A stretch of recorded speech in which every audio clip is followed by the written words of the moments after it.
She's asked Jamila that the type of your studies in terms of using experimental methods to reach qualitative issues and the complexities of human existence structure is worth considering. Do you think in investigating the conscience body relationship alone with experimental methods will be successful? No, it will not be successful to do that alone, to use only this method and use no other methods. So in this talk that I've been giving, I've been using a particular type of method, experimental methods. And then, for example, in the talk that you just heard before this talk from Peter van Inwagen, you saw a very different method, these kind of more traditional philosophical methods. So Jamila, in her question, is asking, do I think that using the kind of method that I used in this talk alone, without that other method, would be successful in answering these questions, for example, about the nature of consciousness? And the answer is no, it would not be successful to use only this method and not use other more traditional methods. Rather, what I think is that using these very traditional methods that have been employed in philosophy for thousands of years, and also using these new methods, will be more helpful than using only those, so that these new methods can be a useful supplement, can be helpful in advancing research on this topic, even though it definitely wouldn't be helpful to completely replace all other methods with these and never use any other methods at all. Okay. Next question is again from Professor Legenhausen. Um, okay, this is a relatively long one, but I'll skim through it. What about panpsychists? Panpsychists, they think that everything is conscious regardless of their bodies. But it seems that the panpsychists don't want to attribute intentional states to atoms, but they do want to attribute some sort of phenomenal consciousness to particles. Why would this happen? Why would this happen if your hypothesis is correct? But I don't know whether it makes sense to ask what ordinary panpsychists think. Right, that's a great question. So the theory that we've been developing, what it predicts is that ordinary folks just intuitively should think that, for example, electrons do not have conscious states. So if the ordinary intuition, if you just like asked ordinary folks, what do you think? Like consider just an electron, does it have conscious states? If they think it does, then obviously that would be extremely strong evidence against our hypothesis, and basically that would just show that our hypothesis is not true. But I think that panpsychists in philosophy, people who think that this hypothesis is true, they think who think that panpsychism is true, they think also that panpsychism isn't intuitive. That people who think electrons have phenomenal states, they don't think that it's intuitive that electrons have phenomenal states. They think it's counterintuitive that electrons have phenomenal states, but it's still just the case that electrons do have phenomenal states. So panpsychism is usually presented as a counterintuitive theory, a theory that says that our ordinary way of thinking about consciousness is wrong.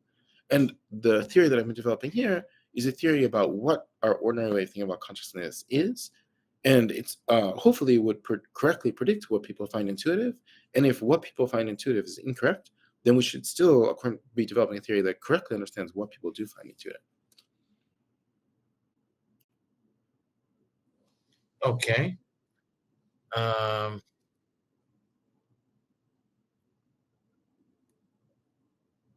Okay, someone raised her hand. Yeah.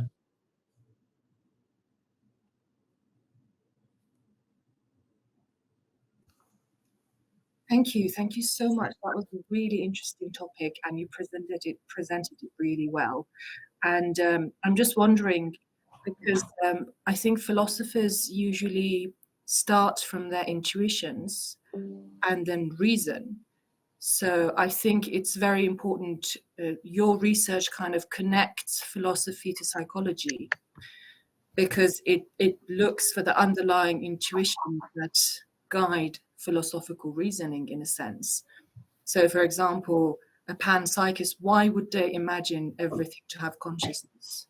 Why would it be their intuition for attributing consciousness to everything? And I think that's psychologically important to understand the reasons behind that before accepting a philosophical hypothesis. Yeah, that's really helpful thought. That obviously what we do in philosophy is not just have intuitions. We have intuitions, and then we read it. And then, despite that fact that it's not that philosophy is just a matter of having intuitions about things, it's still really helpful to explore psychologically the process that's going on in the minds of philosophers when they're having these intuitions, and the process that's going on in their minds when they're reasoning from those intuitions.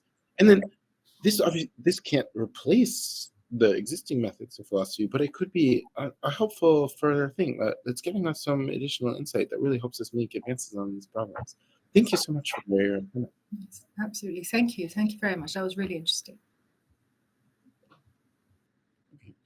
Okay.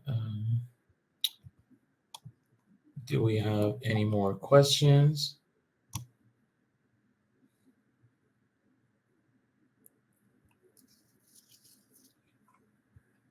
Mm-hmm. Yeah. Regardless, thank you so much. It's wonderful that you're creating this conference, and I'm really glad that you're working on these issues. Yeah. And we in the international community really look forward to seeing what you end up coming up with. Yeah, interesting is that, you mentioned a net block at the end of your presentation. We have net block next to close out our conference. So Fantastic. yeah. So thank you so much, Josh. I mean, yeah, it was a pleasure, and I learned a lot personally, and you were very interactive with the audience, so that kind of helps with kind of mood, and it and you express it very enthusiastically, and just thanks for giving us your time, and we hope to see have you more in these type of panels. Thank you so much. Okay, take care, Josh. And I think it's early morning, so I hope you have a good day. Thank you. Thanks so much. Take care. Bye bye.